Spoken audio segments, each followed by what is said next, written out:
Hello, everyone. I'm Barbara Ham Lee.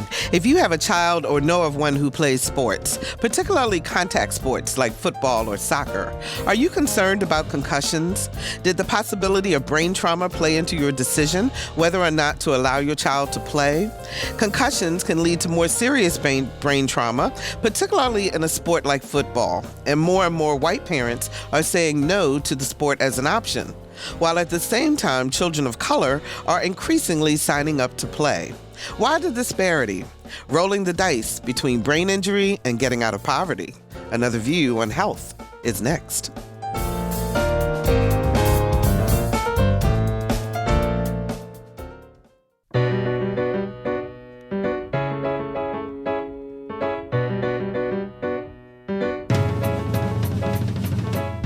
Discussing today's topics from an African-American perspective, this is Another View. Good afternoon, everyone, and welcome to Another View. I'm Barbara Ham Lee. Hope you're having a great day today. And before we get into our discussion about concussions and football and my granddaughter who plays football and all that good stuff, I want to tell you about an organization called Fashion for Awareness.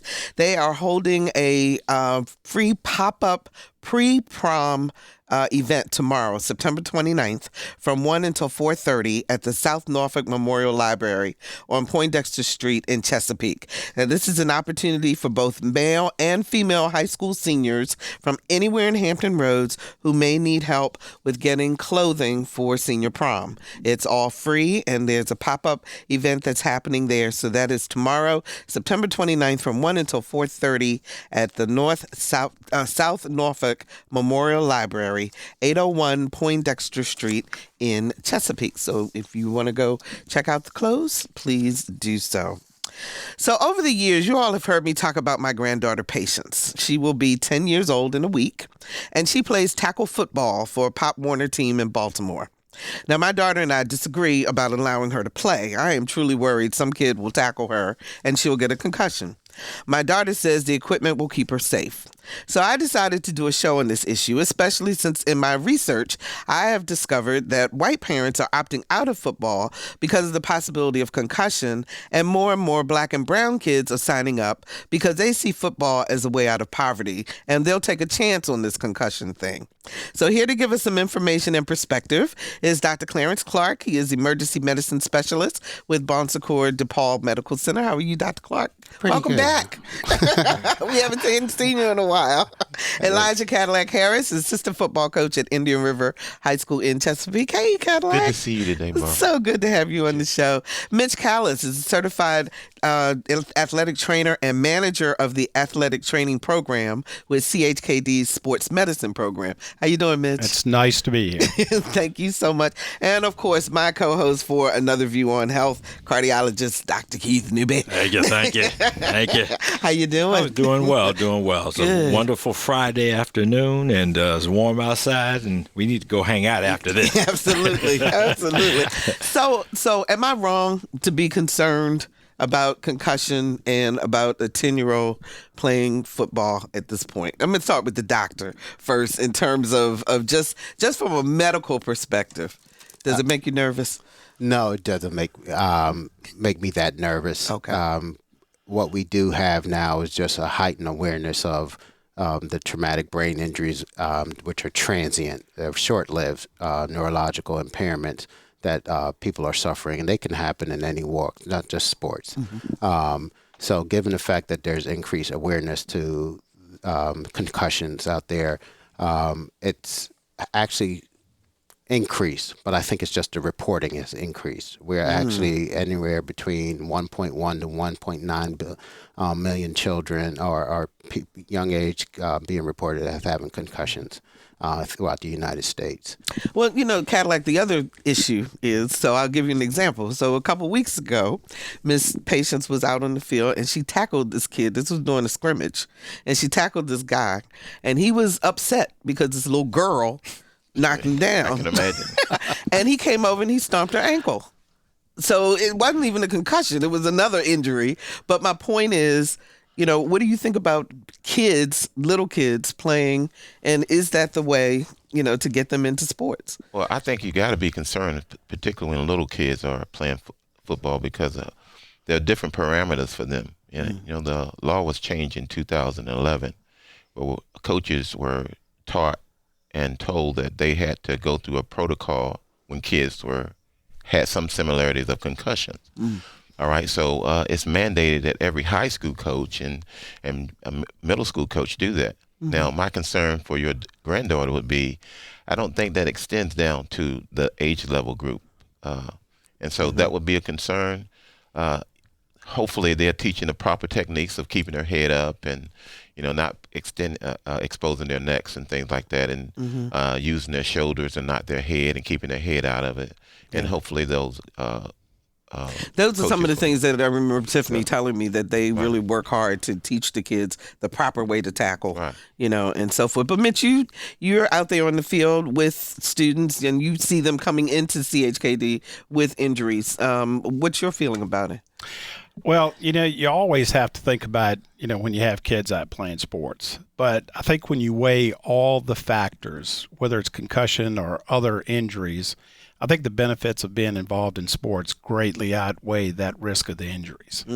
It's good to hear Coach talk about, the public law back in 2011.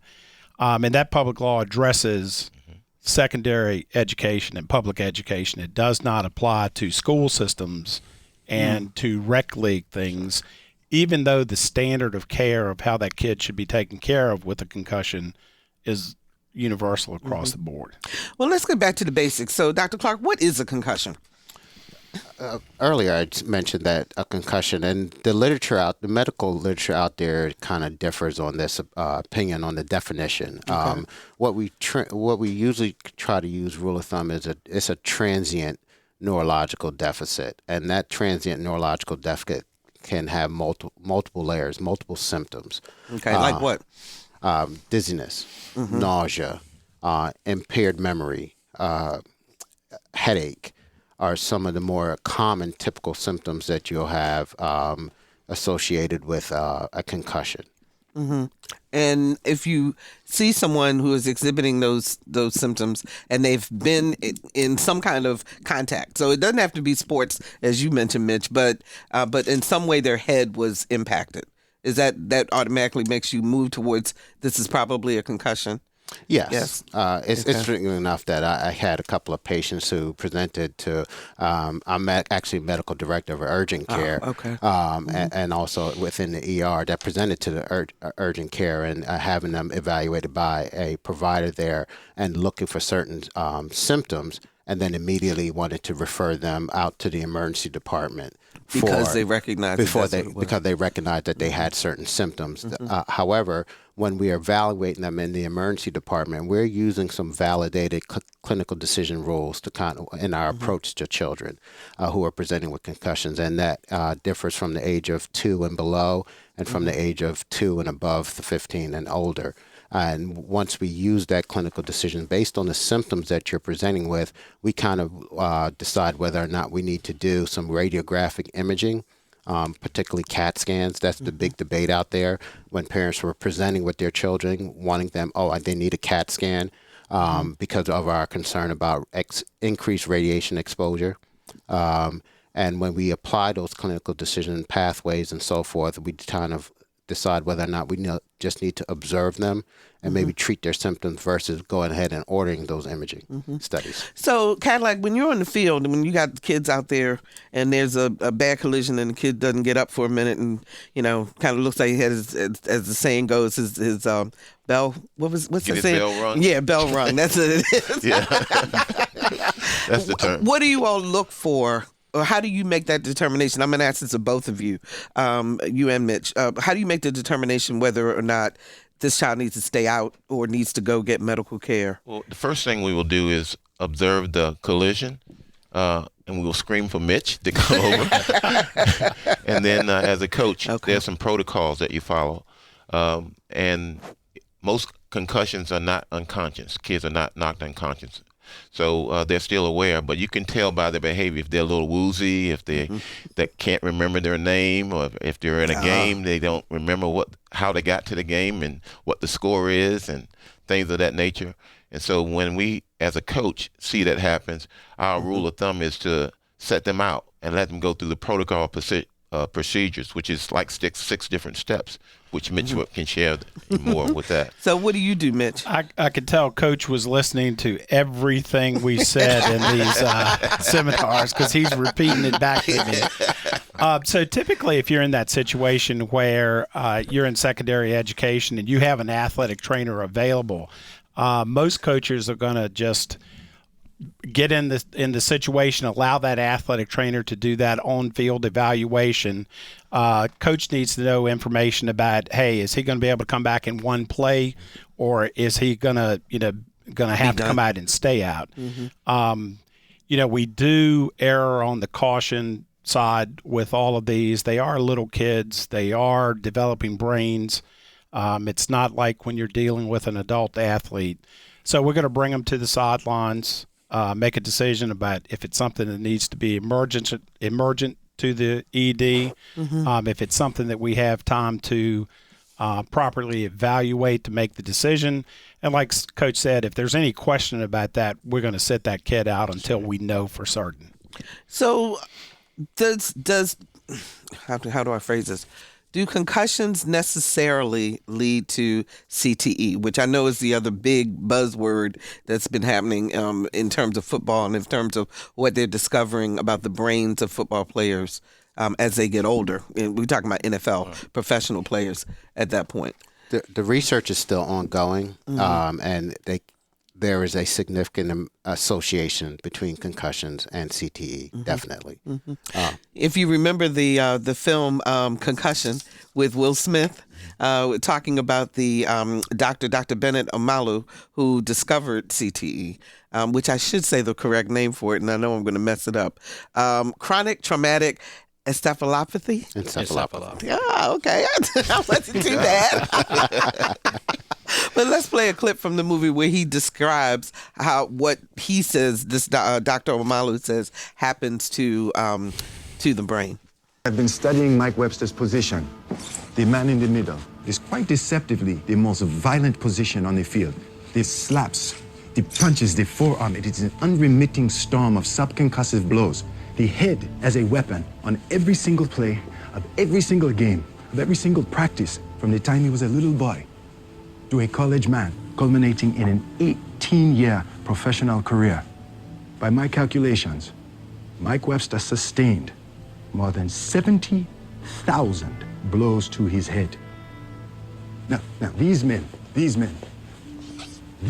are the fastest. Now, their speed, multiplied by the speed of the men who hit them, the G-forces generated, equivalent to hitting them on the helmet with a sledgehammer. All of this triggered a cascading series of neurological events which unleashed killer proteins upon Mike Webster's brain, the tangles invading and strangling his mind from the inside out, like pouring wet concrete down kitchen pipes. As it hardens, it chokes the brain, leaving him unrecognizable, even to himself. Now, that was Will Smith playing Dr. Bennett Omalu. That sounds horrible. And they talk about, there's a gentleman who's the founder and CEO of the Concussion Legacy Foundation. His name is Chris Nowinski. And he says that in 50 years, we're going to look back and be horrified that we let little kids play football because of the repeated head trauma.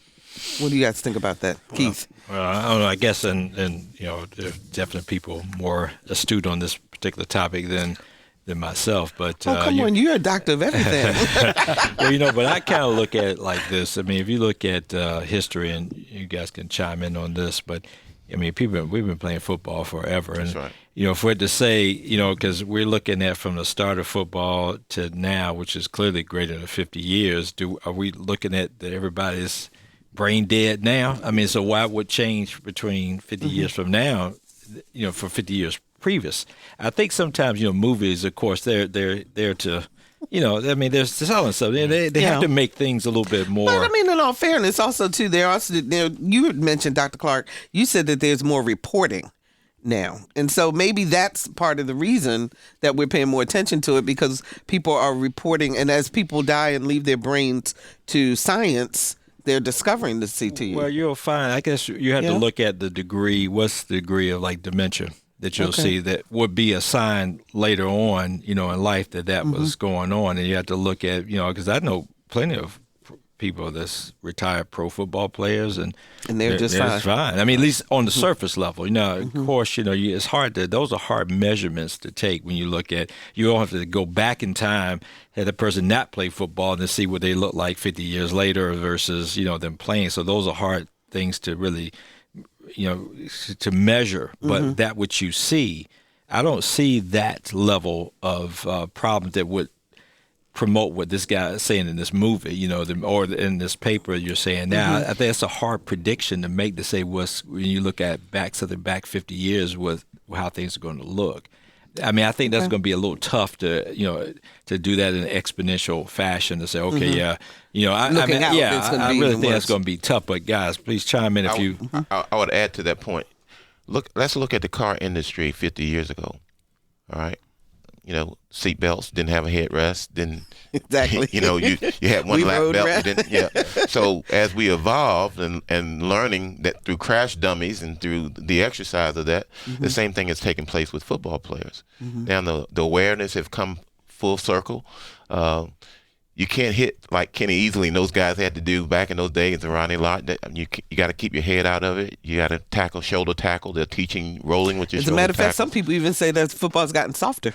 Well, and many people, you can't touch the quarterback like you used to, like I would like to do as a player. But, I mean, all those things are changing. So what'd you say, Mitch? Well, there is a lot more education and awareness out there, which translates into much more reporting of symptoms and of problems and stuff, because I know back in the day when you hit somebody, if you saw stars, man, if you could go the next play, you never said a word to anybody. You just went on about your actions. But when you educate kids about what to look for and what might happen, I mean, certainly you're going to get more reporting. Now, from the certified athletic trainer standpoint, we have a very strict criterion that we have to go by evaluating this. And it's a process of collective thoughts of people that are experts in head injuries, that we go through this process and we report what it is. And then in our policies, we may have mandatory guidelines about how it has to take place after we recognize this. Well, okay. So for example, soccer made a change in terms of you can't use your head under the age of 11, I believe it is, or 14. I think it's 11.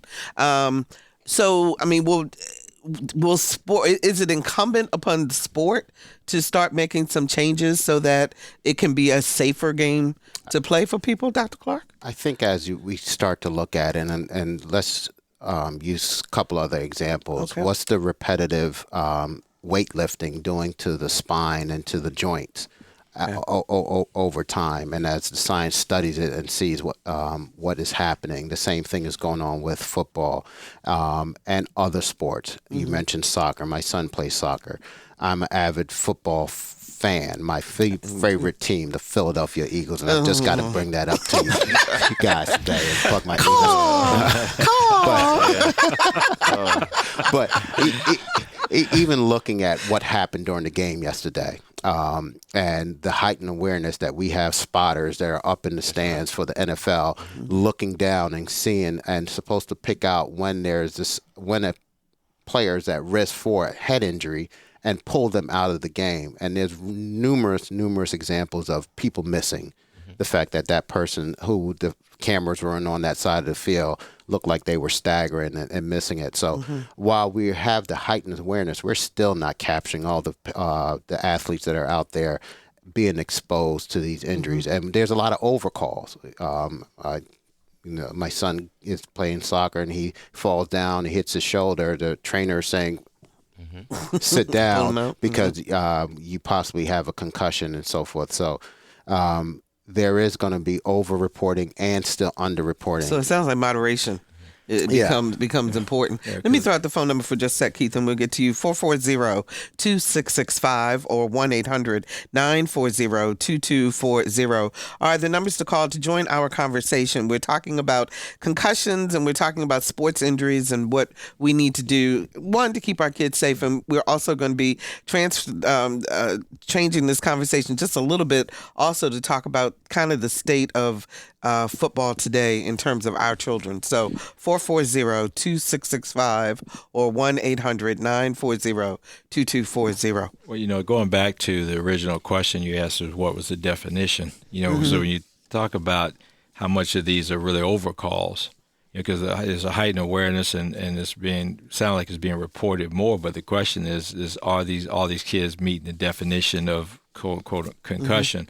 And if it's an overcall, then of course there's going to be a lot more reported figures. So that's why I said that the problem I found with neurologic injuries or presumed neurologic injuries is everything's defined slightly different, and the manifestations are so different. In my world, heart stuff is pretty cut and dry. Heart attack, no heart attack. We have clear criteria. Heart failure, no heart failure. There's no question in our world. But when you start getting the neurologic stuff, that's a whole different, because there's so much stuff we still don't understand. Yeah. So, and again, I don't want to sound like I'm all advocating somebody getting beat in the head all the time, because I'm not saying that. It's just, how do we define, these things, and how do we define what is that criteria in which this stuff happens, and then you have to start worrying and what have you. And I just don't know that we truly know that, Well, as I said in the intro, so a lot of white parents, according to the stats, numbers are down by 14.8% in Illinois, as an example, of people who have decided to play football. And particularly, it's white parents who are saying, you know what? Play golf, play soccer, play lacrosse, do something else, but we're not doing football. We already know that 78% of the players in the NFL today are African American.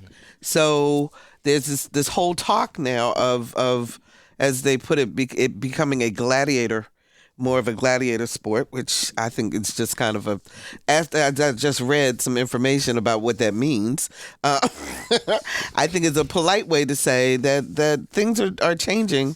And I want to read something to you that I did not know. So according to this article from The Atlantic, as we talk about it being a gladiator sport, I'm trying to find my quote. Last year, the NFL expanded its Rooney Rule, which was first implemented in 2003, and seeks to diversify teams' coaching and front office staff. Still, the gladiatorial overtones are hard to overlook. Players who want to get recruited by NFL teams must attend the NFL Scouting Combine, a week-long showcase in which they perform mental and physical tests. Athletes' hand size, arm length, and wingspan are measured during this event, and players are asked to stand naked but for their workout shorts so that team recruiters can see how they were built, according to Edwards, who also works as a consultant with the San Francisco 49ers. NFL and team executives, mostly white men, are evaluating the bodies of black players, deciding whether to make an investment. Cadillac. I read that and my mouth flew open. Really? Well, that's the state of that we're in as the NFL players, and once you reach the professional level, the powers that be want to see how big and how fast and how strong, and they project, how much money they're going to invest in you based on those numbers. And also, the most glaring figure is your performance on the field, and then it's the off the field performance as well, which means you could lose quite a bit of money, as we've seen. Yes, as we've seen recently. Yes. So by making poor decisions. So it's there, Barbara. Wow. If you look at the whole totality of how it's changing, so are white parents overreacting, Mitch, do you think, in terms of football? Well, when you talk about how kids decide what they're going to do, I think these younger kids, they're not making the decision. Their parents making the decision. Mm-hmm. And they're being led that whichever way their parents want them to go. I'm not certain that the reason why there are more black athletes in the NFL than white athletes has anything to do with that. Because I think we're at a point in the NFL where they simply want the best player. So you don't think it has anything to do with the pipeline? Or is it too soon for the pipeline? The pipeline could be changing, but kids are looking at role models. If their role model is an athlete, that's what they're looking at. If it's a singer or a parent, I think they're making their decisions that way. Now, I'm not saying their parents don't influence them, because they do. Well, I tell you what I find interesting, though, is when you think about protection. I mean, to be honest with you, I would be more concerned about a soccer player than I would about a football player, because you think about because the football player just has a helmet on. Yeah, I mean, a lot more than just a helmet, you know. But soccer players don't have. I mean, they're like exposed. So I mean, I find that interesting. You know, that's the case. I mean, because brass taxes, I would be more worried about the soccer player than I would the football player. If you're just joining us, we're talking about concussions and other sports injuries with Dr. Clarence Clark, emergency medicine specialist, or actually you're now over the urgent care. Also, I do both. You do both. With Boston Core Farm Medical Center. Elijah Cadillac Harris, assistant football coach at Indian River High School in Chesapeake. Mitch Callis, certified athletic trainer and manager of the athletic training program with CHKD's sports medicine program. And my co-host for Another View on Health, cardiologist Dr. Keith Newby. Let's go to the phones. Lisa, line one. Let's talk to Lisa in Virginia Beach. Hi, you're on the air. Hello? Hi, Lisa, you're on the air. Hi there. Oh, sorry. Can you hear me? Yes, we can. Okay. I was told to turn my radio down, but now I can't hear you because I have you on my phone. I was curious. Am I giving feedback? No. Go ahead. You're fine. Okay.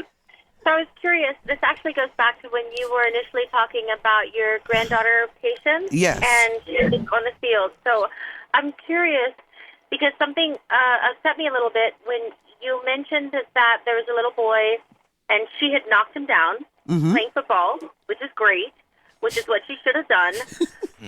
But what upset me a little bit is that you said something to the extent of he was a little boy that was upset by a little girl knocking him down, and so he stepped on her ankle. Yeah. And I'm curious as to why you think that. I mean, did he say something that said, Yes. well, you're a girl, you should be playing? He said no girl should knock me down.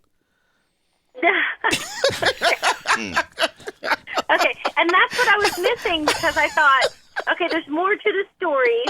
So, you know, if she's saying that, then there must be something else that led her to believe that it wasn't just some boy that got upset because he was going to get up and push some other boy down. He said no girl should knock me down. He was embarrassed because a girl tackled him and brought him down. And so he stepped on her ankle. Yes, he did. Yes. Thank you very much. That's what I wanted was I wanted the rest of the story so that nobody could be confused by why, you know, you were saying that. I wanted them to understand that you were saying that because he made it clear that it was because she was a little girl, and it wasn't just you saying it was because she was a little girl, so that people No. It It was not me. No, this was his reaction to her because he was embarrassed because she was a girl who knocked him down. Yes, and he was and another thank you kid. very much. Okay, thanks, Lisa, for the call. We appreciate that. It wasn't me. Yeah, I tell you, well, you know, I figured that was. I mean, I just assumed that was why he did it. That was a total retaliation. That's right. Yeah, he said, he's gonna get talked bad about for about a month. One of the other issues, though, as we're talking about kind of who's deciding to go into football, and this whole idea of particularly poor kids of color who look at the opportunity for scholarship, to be able to go on to college or to private high schools or whatever in the towns, particularly in the South that are smaller, and that and right here in Hampton Roads, where Friday night football and Saturday night football is it. Right. You know, everybody's into it. So is that still a viable reason to go into football, even despite knowing all the health issues that could possibly happen and everything else? I think when I start to think about our kids and why they play, hopefully they play for the love of it, that they get a feeling when they make a catch, make a tackle, make a throw, make a sack. Those things are exciting to kids, and they. It's still exciting to you. It's still you exciting to me. Yeah, exactly. I get it. I get kind of lit up when I think about it. So, but there are some resources. I think some of them are limited when they come from different backgrounds, and so education, they're looking for a way out. I know I was looking for a way out as a player. And to be able to sharpen my skills, become the best athlete I could possibly be. And kids are doing the same thing. They're trying to be the best football player they can be. They start thinking about if they're a Division I, Division II player, and most of them think that at the highest level, all of them think they're the best thing since sliced bread. But yeah, it's that resource. And then I think when they look at the history of it, African Americans at one time could not play football. So I think that involvement and the opportunity where it can you can make enough money to support yourself and your family for generations. So I think that's one of the things, and with the music and everything that's geared to, being the best, getting the best cars, getting the best diamonds, getting the best chain. I mean, all those things, and then what they see on TV. Yeah. Those role models. In college football, everybody in high school trying to get to the college level. Go ahead, Mitch. I hear this and I listen to it, and I think kids, what they have in mind about what they want to do and how they're going to get to where they want to go to, is a really important thing. I know in my 35 years of dealing with Norfolk State with athletics and stuff, I have those kids in the athletic training room.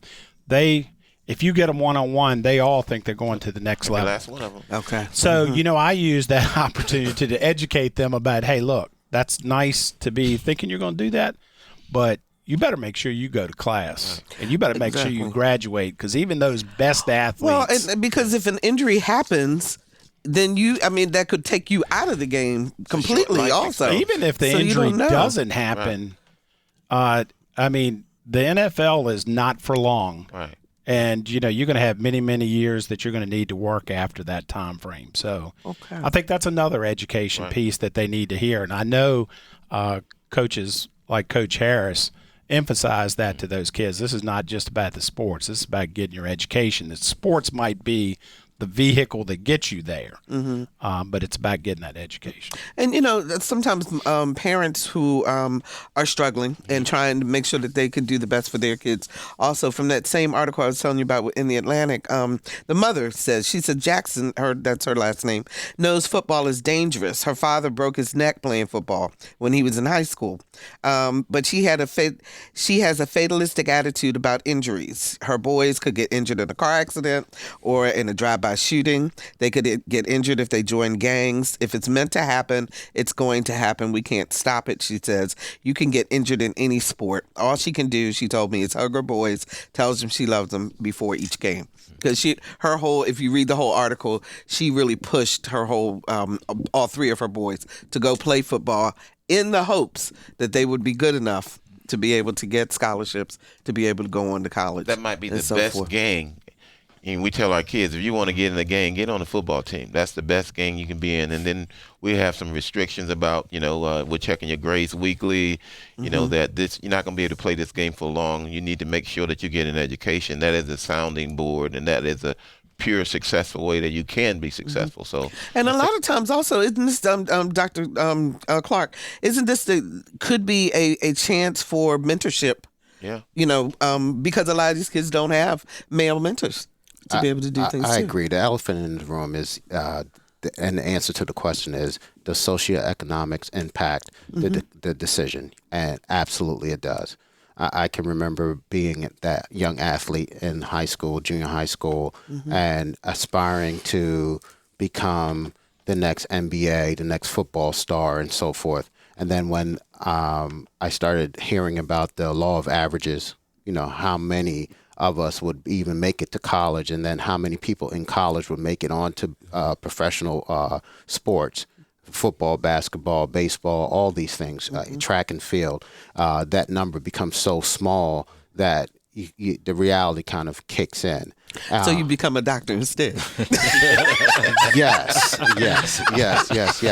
But before there weren't a lot of role models out there, like you were saying, for the children to kind of aspire to. And I have the conversations with my own children of how you can use your God-given talent, whether it's academic or athletics, your physical prowess on the field, on the track, on the basketball court, to kind of get you into college where you're now getting exposed to even better opportunities, not just from an athletic standpoint, but an academic standpoint. And those type of discussions happen around dinner tables and cars, transport to school, and so forth all the time. I'll be curious to hear real quick, just from just from a professional perspective, how often you run into more problems with the parents than the kids in terms of expectations, meaning, how many of these parents put such high expectation on their children. It's not so much as the love of the game from the kids, but from the parents is trying to push them down that path. Well, you know what? You laughing. Yeah, you hit a home run on that statement. It really is. The parents are more of an issue and a problem than the kids are, and I'll say that because the first thing that they think that their kids are going to the NFL. They think their kids is going to be the person that get them out of poverty that they've gone through. So they put this pressure on the kid, and then it becomes a challenge for the coaches. The playing time, all of those things, dynamics come up. Because I have a question for you, Mitch. Have you ever had a parent tell you, "No, don't take my kid out"? He's fine. Dr. Newby, I'm not trying to lose my job over this show, but quite often I have found that parents are the least equipped to judge the talents and abilities of their kid. I have 5 kids, and I know how I felt about my kids, and I feel like I'm an expert at judging talents and stuff. Some of them were really good. Some of them, that really wasn't what they were put on this planet for. And recognizing those differences, quite often parents are that way. And quite often parents, and you don't put the total blame on this with parents because, that's your kid. And, there's nothing on the face of the earth. You'll turn into a grizzly bear if somebody starts messing with the cubs. Yeah. So I get that as a parent. I understand when they're that way. But when we sit down and explain to them, what the injury is, what the problems are, what the potential problems are, what we want to do, at that point, most of them, they settle back down and understand that you're just trying to take care of the kid. 440-2665 or 1-800-940-2240 are the numbers to call to join our conversation. Phil joins us from Norfolk. Hi, Phil. You're on the air. Hey, how you doing? Okay. I just wanted to say that, we devote a lot of resources to sports, and football is expensive for the schools to support. So I just think that,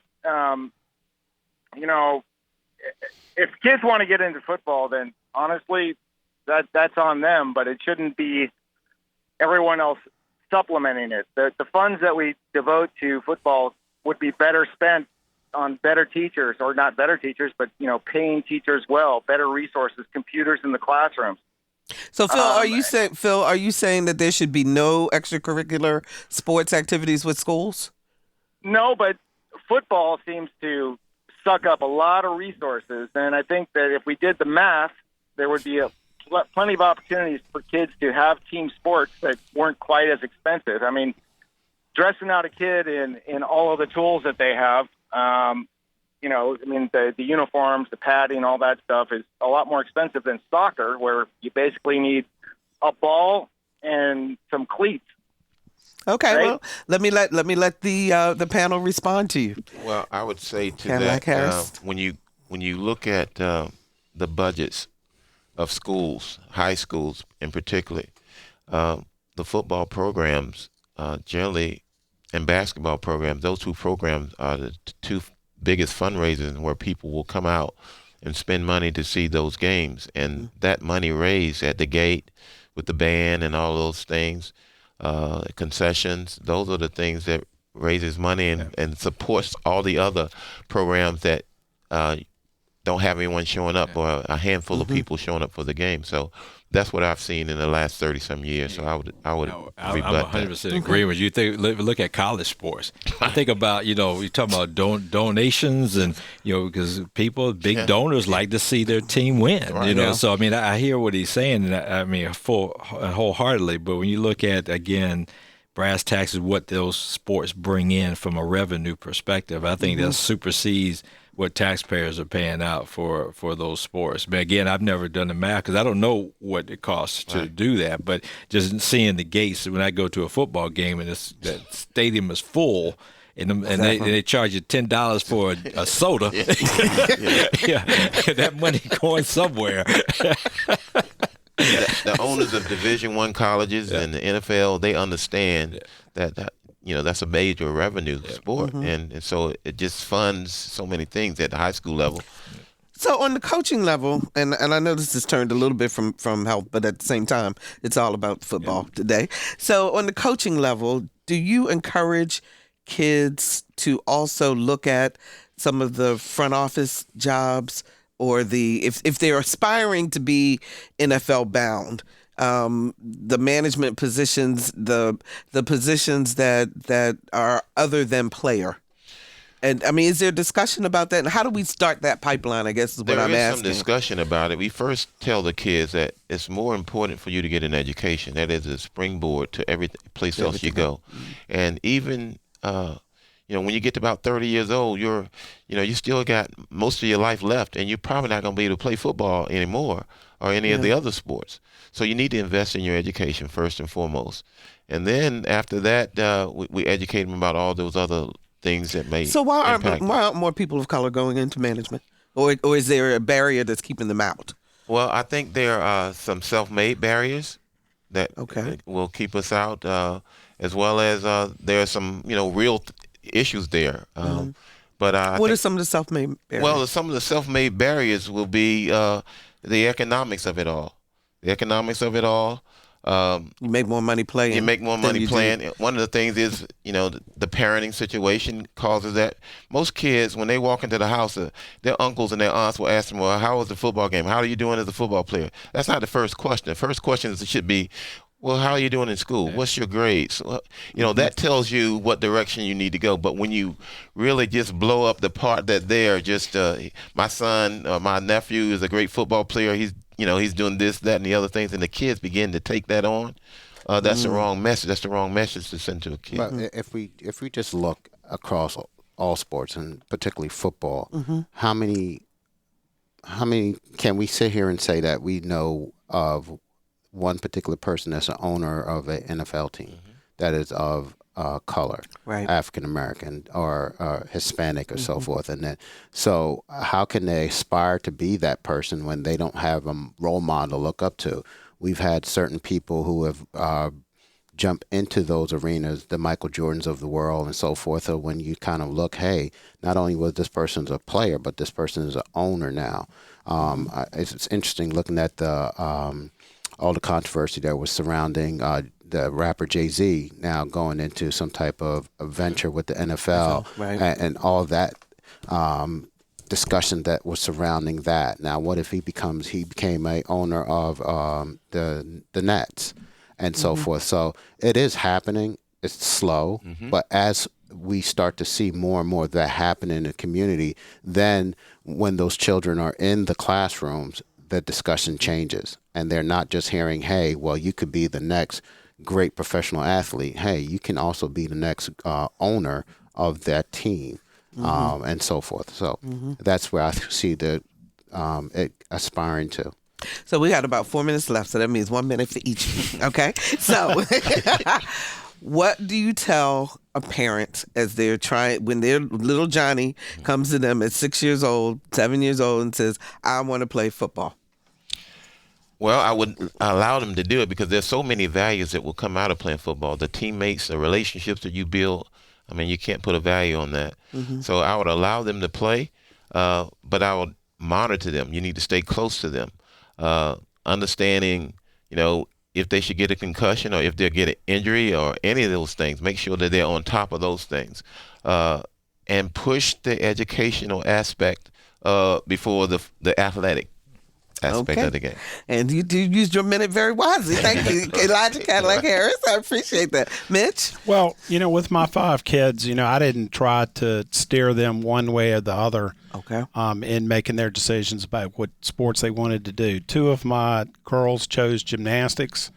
There are plenty of people out there that would say that is perhaps more dangerous than even football at the higher levels. And one of them, high-level Power 5 Division I athlete. But, all of those factors that go into it, I told them, the academic piece is the piece. If you make really, really good grades, doors don't close. It is very likely that this sports door will close. She's a gymnast. You don't see professional gymnastics. That door is going to close. Fortunately, she's a very good student and moved on into. So the education is the piece. The education Mitch paid Callis off. with CHKD Sports Medicine. Thank you. Thank you. Doctor, okay. Go ahead, Dr. Clark. Well, I want to definitely focus on what the parent needs to kind of look out for and ask the questions when they're coming in to get evaluated by a physician, whether it's in the emergency room, whether it's in the urgent care, whether it's in your primary care setting. What are the questions? What are the things I need to be concerned about? Because we have a lot of information out there that's scaring folks. And once you're given that information, you always got to do a little bit of the research, but try to get all your questions out with that provider, that physician or someone who is evaluating your child, and know when to bring them back for additional evaluation. Children probably need. We have a whole slew of things where kids were sitting at TVs, watching, playing video games, less activity going on. We're pushing them out into different athletic environments, and we want to encourage that. We don't want to sit them on the couch. So. All right. We want no more couch potatoes. No more couch You get the last minute. Okay, so just quickly. Dr. Newby. Well, thank you. Well, quickly, though, I would just say, as far as parents, just be careful your expectations you put on your children, because they are trying to please you, and you want to make sure that it's for them, not for you individually. And second, that education piece. There's nothing worse than seeing a broke athlete dying because he squandered his money because he didn't have a clue what to do with it. There's a lot of people out there that's going to take you, and they're going to take you for a ride. That's what they do, and they prey on people with low education. You have I see a lot of these guys, athletes that go on and they developers and they do all this because they know the deal. So get the education. Get that education. Yep. Thank you, Dr. Newby. It's good to see you as well. always, and we will be right back.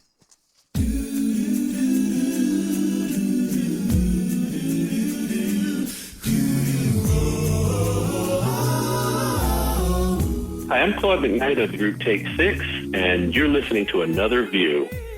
There's a new sun rising. I can see a new horizon. You keep me realizing you're the biggest part of me. Welcome back. Keisha Yerby loves teaching her students to become better readers. She knows that the more time they spend reading outside the class, the better they'll become. So this second grade teacher from Chesapeake has taken to Facebook in an effort to give children all over the world a reading experience they won't soon forget. Wake up all the teachers, time to teach a new way. I have my master's degree in reading, so I enjoy teaching reading. This is one way I can reach out beyond my classroom. And Keisha Yerby's reach is pretty far. Last spring, this B.M. Williams second grade teacher decided to share her passion for reading through Facebook Live. Each Tuesday night at 7:30, a new journey begins when Miss Yerby's reading adventures take center stage. Eliza saw a shadow loom, enormous, right across her room. What kind of monster could it be? Eliza thought, "You don't scare me." Yet her heart was beating fast. She had to face defeat at last. Throughout each weekly adventure, Yerby engages her young readers with questions designed to connect them with the characters they're reading about. Make a text-to-self connection right here. Eliza is afraid to face this monster, but she wants to solve the mystery of the missing books. So she's going to face the monster. What is your text-to-self connection? What was something that maybe you were afraid of, you had to do? Something that when you thought about it, it made your heart beat really, really, really, really fast. For 18 years, Yerby has helped hundreds of children become better readers, transforming many from poor readers to exceptional ones. And she's happy to share some of her proven techniques with parents. Lots of times parents don't even know what the children are expected to do. This is a way for me to go beyond my classroom to model reading strategies and for the parents to see these are the things that on a test my child might be asked to do, or here's something that I can help my child with. For example, what do you do if your child is struggling with reading comprehension? Have the child read just 2 or 3 sentences and then stop and say, what did you just read? Because a lot of times children are just reading and they might be able to read the words. They have no idea what the words mean.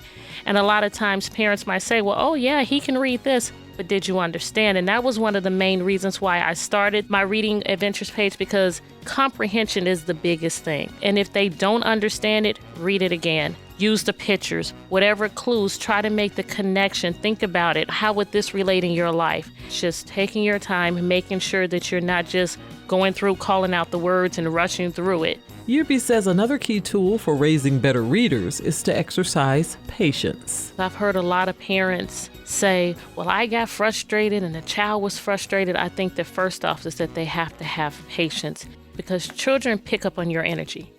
So if you're frustrated, they're going to be frustrated because they want to please you.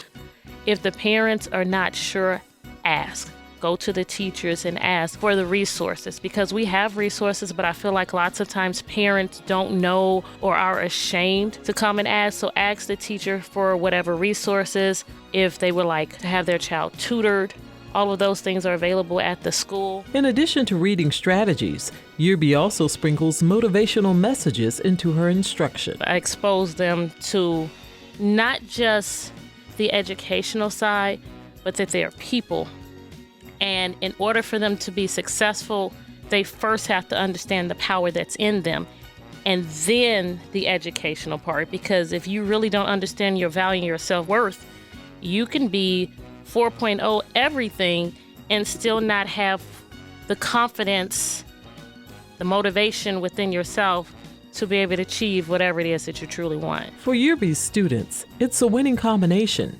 Just ask any member of her second grade class from last year, because when she attempted to stop Miss Yerby's reading adventures for the summer months, they were adamant that it continue. So it did. For Another View, I'm Lisa Godley. And Miss Yerby's Reading Adventures are live on Facebook each Tuesday night at 7:30 p.m. So be sure to tune in. And that's our show for today. If you'd like to hear this show again or share it with a friend, please visit our website, anotherviewradio.org, and download the podcast.